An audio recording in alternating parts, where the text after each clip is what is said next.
Alors les jeunes, justement, on sait qu'il y a un mouvement de jeunes plutôt de milieu urbain ou périurbain qui vont vers l'enseignement agricole, mais il y a aussi, et vous en avez fait partie, cette jeunesse du monde rural, Oui.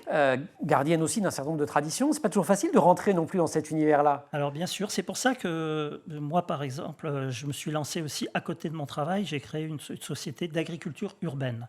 Alors non pas pour... C'est l'avenir de faire de l'agriculture en ville? En tout cas, il faut aussi en faire pour recréer ce fameux lien dont je parlais entre les urbains et justement les agriculteurs. Alors, Les vous agriculteurs, n'avez pas non plus 300 hectares dans Paris, mais vous faites c'est des sûr. herbes aromatiques, c'est Alors c'est ça? surtout le problème, c'est que Et des l'agriculture légumes, urbaine ouais. est une agriculture de contrainte. Donc on se sert de l'agriculture urbaine comme un support pour faire de la pédagogie. Je suis par exemple au lycée Albert Demain, où je fais une terrasse, où je décide les plantations avec les profs, qui eux-mêmes, comme c'est un lycée hôtelier, ont besoin de montrer comment une plante pousse pour ensuite mettre le persil dans le plat qu'ils décident et de planter avec les élèves, par exemple, les différentes herbes aromatiques.